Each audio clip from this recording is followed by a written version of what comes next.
and welcome to an impromptu Property Legacy podcast. The annual 2024 budget has been released and it does affect both entrepreneurs and property investors or anyone that is involved with property.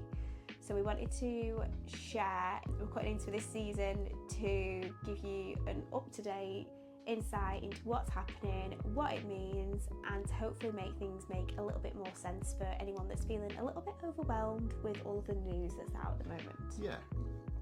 Should we really be bothered about it? Does it make any difference? Those are the kind of the questions we're here to answer.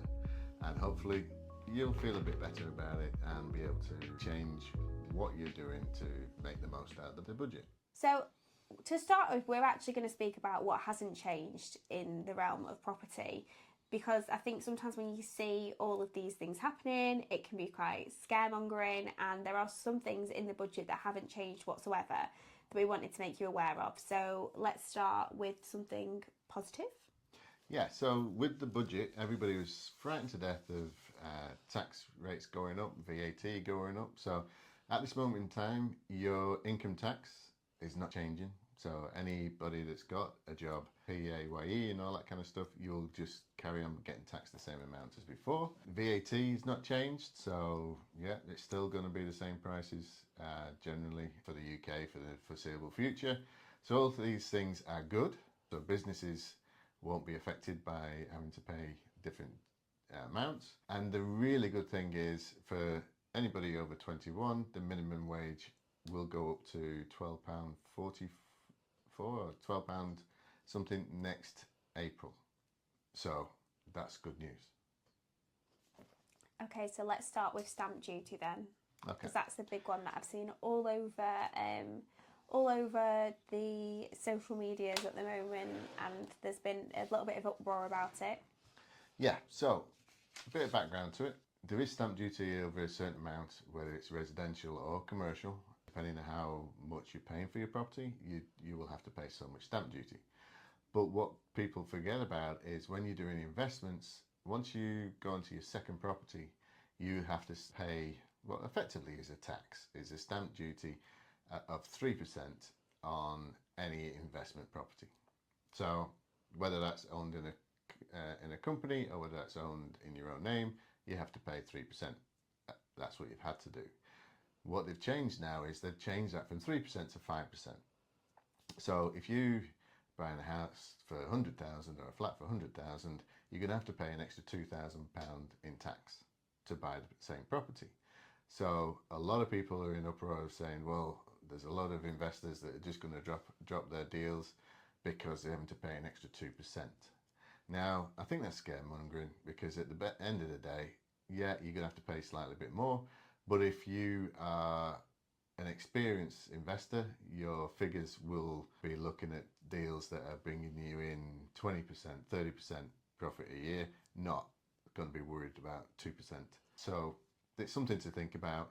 Obviously, if you're buying property on a regular basis and you group them to groups of 6 or more, you don't pay any stamp duty.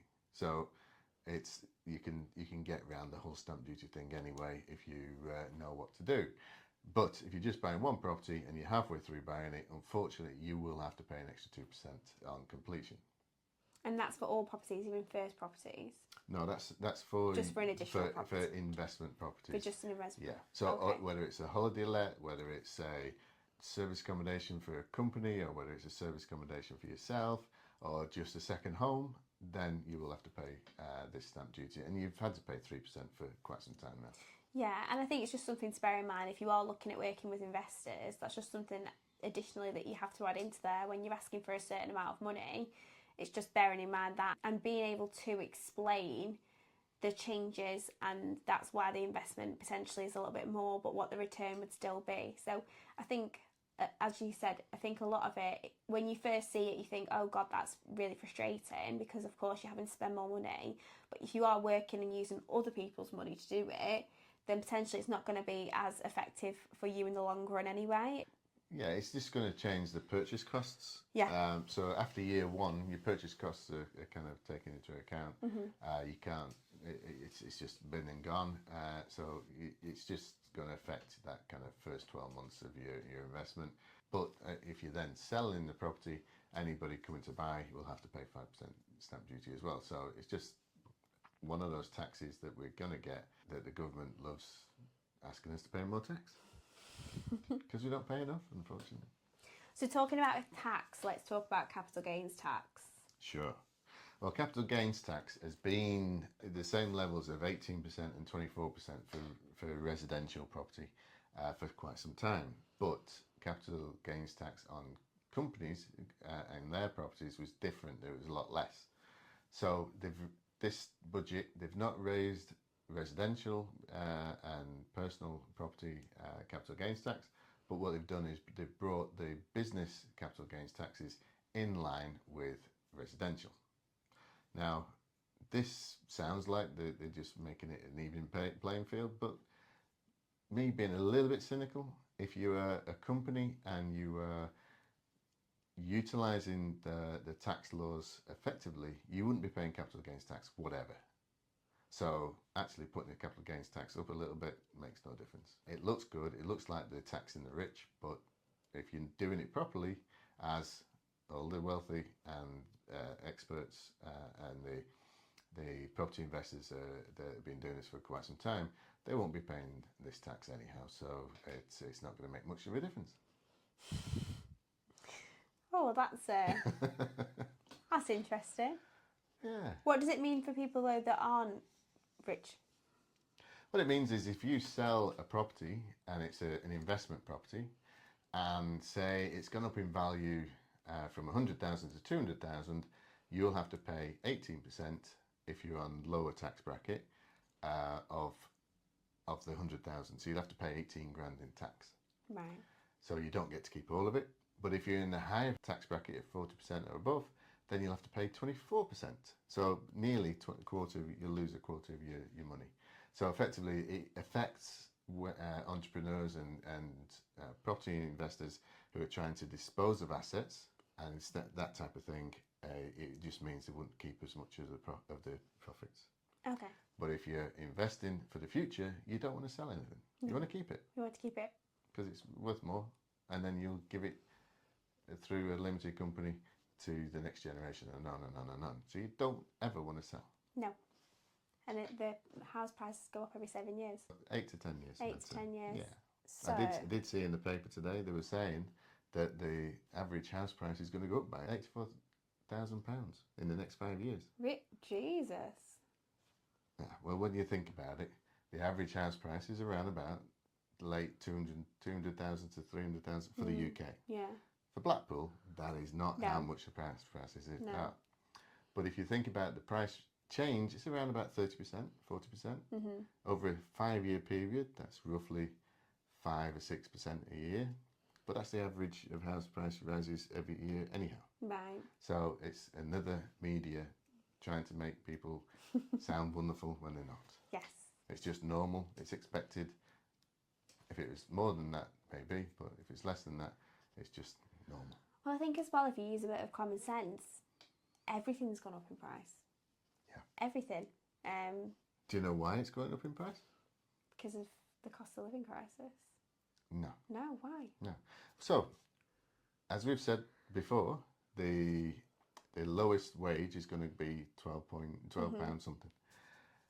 What that's going to do, it's really good for people on the lowest wage. You're going to get paid more. Yeah. But actually, they've not changed how much tax-free you get. Right. So all they're giving you is more money that you're going to tax you. get taxed on. So you're just going to give more of that money to the government, and you'll have a very small amount left. So it doesn't really help you. It gets you a little bit. So that 70p you're going to get extra. You're going to lose a quarter of that with all the different taxes that you get before you get your money.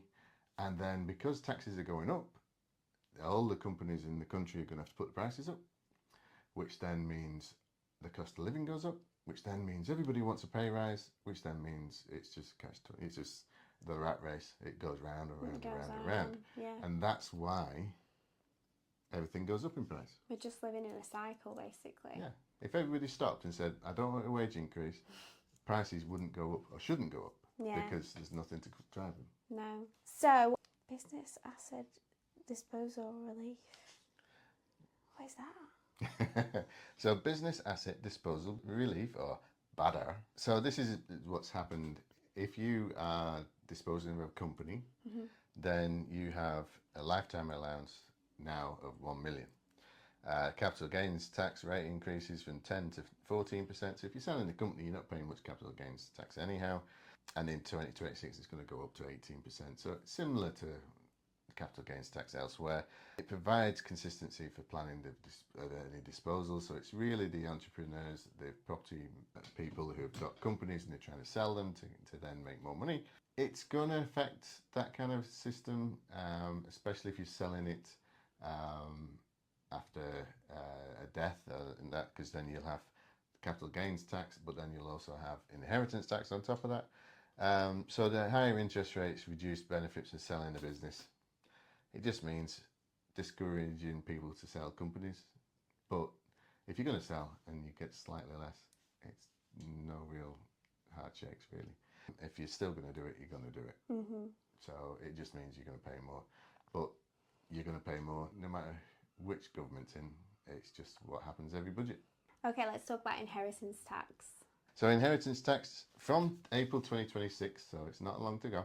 The reliefs are capped at 1 million, as we just said, and the reliefs will drop to 50% beyond this. So you will have some relief after the first million, but the amount you can offset is now 50% less. It's gone down anyhow in the last couple of years, but you do have reliefs. So if you're still going to be inheriting something of less than a million, there's nothing to pay. Don't worry about it. But over a million, you're going to have to pay. And how much do you pay? Depending on your tax allowances and that type of thing, going to be around about 30%, 40%, Jesus. 18%, something like that. Depending on how much tax you pay. It's down to the person, so you'd have to get What your proper. allowances are? Yeah. Okay. Okay, and what's happening with non-dom? Non-dom, that's good. I'm saying this like I know what that is.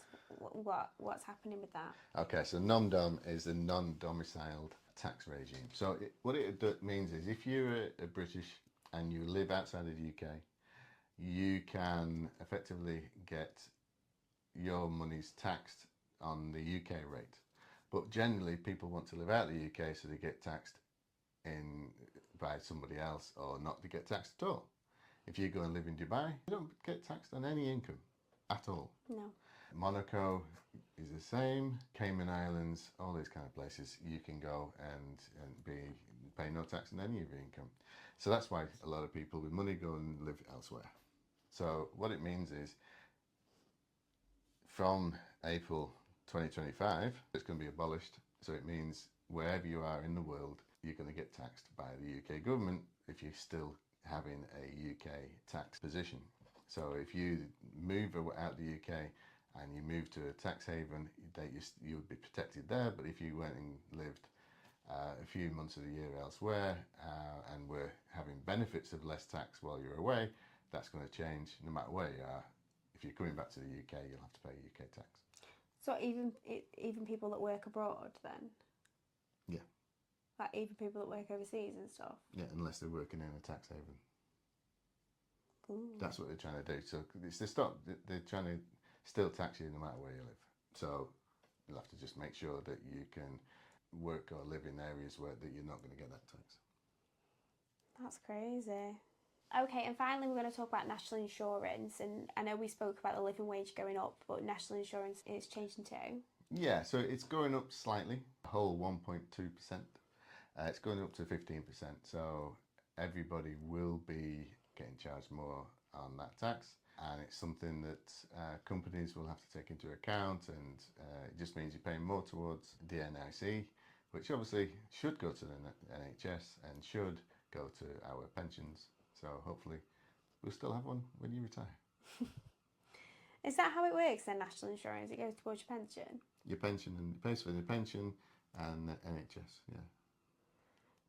But obviously with the minimum wage going up and then the NI going up, it doesn't really, nothing really changes, does it? No, because by the time you've taken the extra tax off and the extra national insurance off, you won't have much. And let's face it, if you're employed, you're basically getting taxed about 70 to 80% of your money, because everywhere you go and you spend money, even when you die, you get charged tax. That's ridiculous. We're going to have to do some more side hustling, aren't we? We're going to have to work with some more Become an investors. entrepreneur and work in property because you can earn a lot more money without paying tax. That's very true. Legally, yes, as long as you get it in a limited company. as long as you deal with your tax properly. Yes. Okay. So, in conclusion, these are all the things that we had to report.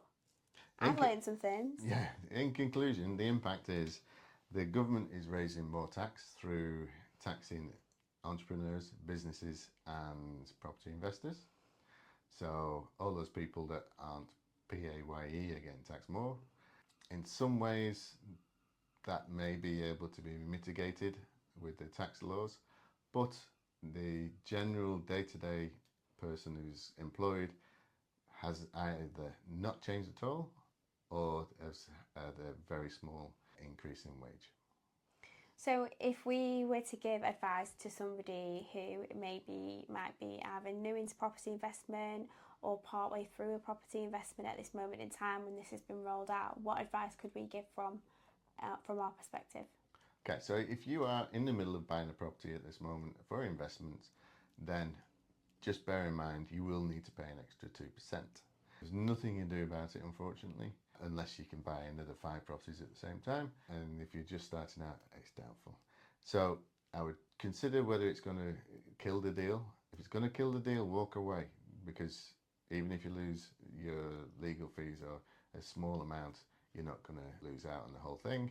But you need to take advice, you need to look at it seriously and still make sure that when you change your figures, it's going to make sense and it's actually going to make you money. If it's going to cost you to own a property, it's an investment property, and you're not going to make money, don't buy it. No.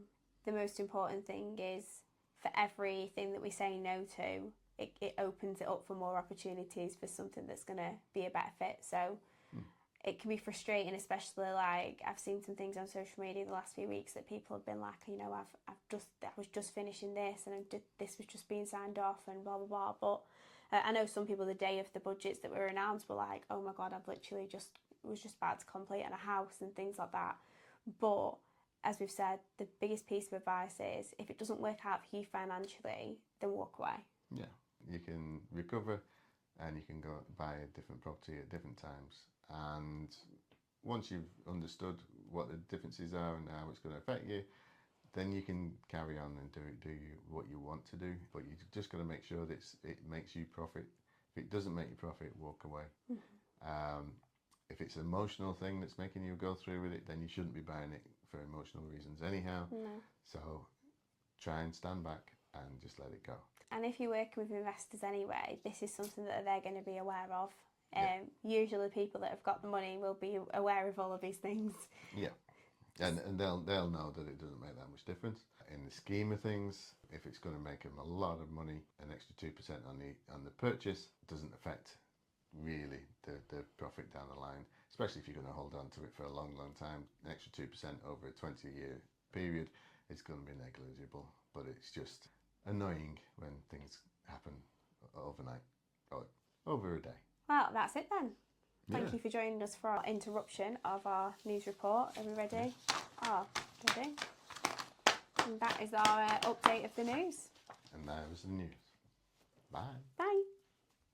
So that's the end of today's episode. Property Legacy Podcast will bring you another episode in another couple of weeks. To support Property Legacy, you can find us on Instagram, Facebook, TikTok, LinkedIn, and we've got a brand new website. You can go on there and find out more about your hosts, how to get involved with the podcast, and any future events that we may be involved in as well. You can find us on YouTube, Spotify, and Apple Podcasts. Please like, subscribe, and give us some reviews and feedback on what you want to see on future episodes. Thank you so much for supporting us, and we'll see you on the next one. Bye. Bye.